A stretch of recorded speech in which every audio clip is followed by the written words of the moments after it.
Hey, what's up guys? Welcome back to the channel. Today is going to be my review of Godzilla vs. Kong. I've been waiting for this movie for a long time and it looked really cool. Two giant monsters on the big screen just fighting each other. What more can you want? Just turn off your brain, eat some popcorn and enjoy. Sadly, I didn't get to watch this movie in IMAX in 3D like I was planning. Literally the day that I was going to go watch this movie in the theaters, I actually got hit with a month-long lockdown. So that's fun. So I had to watch this digitally at home. Not the same experience, but nonetheless it was a really good movie. This is by far my favorite movie that's part of the whole MonsterVerse. And the first thing that I want to say in this review is that they nailed it with the ratio between human and monster. That was one of the biggest negatives with all of the past movies, is that they just focused too much on the human characters and then didn't have a lot of the whole monster stuff, which we all know that's why we're there. We want to watch the monsters. Nobody really cares about the whole human side of this, and I'm really happy to say that they nailed that ratio. The human characters did what they needed to do and nothing really else, which I am totally fine with. Like, we got a little bit of a story here and there, but that's pretty much it. So we'll talk about the positives of the movie first. So one is definitely the action scenes between Kong and Godzilla. Really good fight scenes, and it was just awesome to see King Kong versus Godzilla, Battle of the Titans, and it was a really good time, and a lot of the fight scenes were actually really well choreographed as well. There was a whole bunch of different types of fighting. It wasn't just like punches from Kong and like Godzilla biting him. It was a whole bunch of different moves, which I was really happy with. It gave variety to the fights. The next big positive that I have is the CGI. It looked incredible, really well done, and I enjoyed every second of watching King Kong and Godzilla. The next positive that I have is how the characters were in this movie. Like I said, they weren't in the movie a lot, but the way that they brought them in was pretty interesting. Basically, we have a character named Bernie that's a conspiracy theorist that has a podcast. Some of the main characters listen to that podcast and then basically meet up with him to see if some of these things are true, and it was just really cool to watch a conspiracy theorist, you know, get some things right, get some things wrong, but at the same time be making a podcast about the whole thing. And it was a really interesting way to bring the characters into the story. There's a lot of returning cast from the other MonsterVerse movies, but they don't really do that much, which some people might be upset about. Like, I know Millie Bobby Brown, the, you know, huge fan base around her, but she doesn't really have a lot of lines or do that much in the movie. So I can kind of see how some people would be upset that the human characters didn't really have that much to do. But if you're there for the main reason that I would say like 90% of the audience is there for, just to watch two giant monsters punch each other, then you're gonna get what you want. And that's why this movie is rated way higher on Rotten Tomatoes than the previous films. The director knew exactly what you wanted. You wanted the fight scenes between the monsters with a little bit of human stuff, and that's what you get with the movie, and I think a lot of people are going to be really happy with this. They finally listened to us. And another positive that I just thought of as I was making the review is that I really liked how many times Kong actually fought against Godzilla. One of the movies that I can relate this movie to specifically is Batman vs. Superman. Almost all of the advertisements is pretty much the exact same, you know, like this character versus this character, and they hype it up like there's going to be multiple fight scenes. And in Batman vs. Superman, we really only got like one fight scene, but with Godzilla vs. Kong, we got like 3 or 4. So it was really satisfying as a viewer to watch them fight that many times. And the human characters in the movie actually let us know that that's kind of what they were going for, because they say like round 1 goes to this monster, round 2 goes to that monster. So it was really cool to see them fight multiple times, because that's what we as viewers and fans of King Kong and Godzilla wanted to see. So I'm really happy they didn't just go with like one fight at the very end and that was it. Multiple fights between the two CGI monsters, and I am a happy customer. Now let's talk about the story. It's pretty simple. It's essentially alpha monster, another alpha monster, there can't be two, so they fight. And then this isn't a spoiler or anything, but in the trailers we actually see that there is like a big bad that they have to team up and fight. I'm not gonna say who, because some of you might not know who that character is, but essentially the two alphas have to fight together to take down the big bad, kind of like Batman vs. Superman. And to be honest, I kind of knew that was going to happen when the first trailer dropped. I was like, there's no way they're gonna have, you know, just the two characters and that's it. And I was 100% right, but I'm not complaining at all. I had a great time watching this. So guys, I'm going to go ahead and give Godzilla vs. Kong a B+.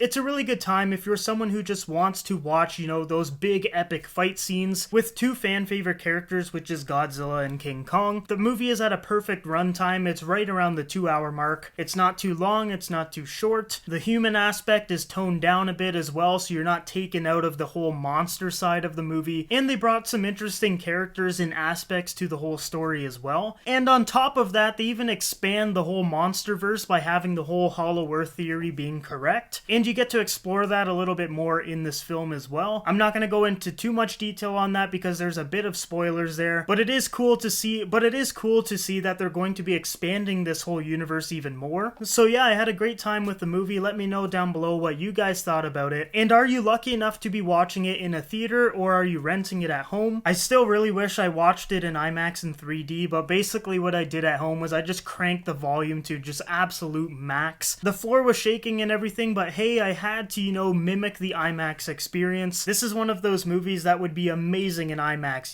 the big screen, the better sound. But who knows, maybe when the lockdown is done, I'll go watch this movie again in IMAX to get that full monster experience. But anyways, guys, thanks for watching this review. If you liked it, make sure you like and subscribe. I hope you guys all have a great day, and I will see you guys in the next video.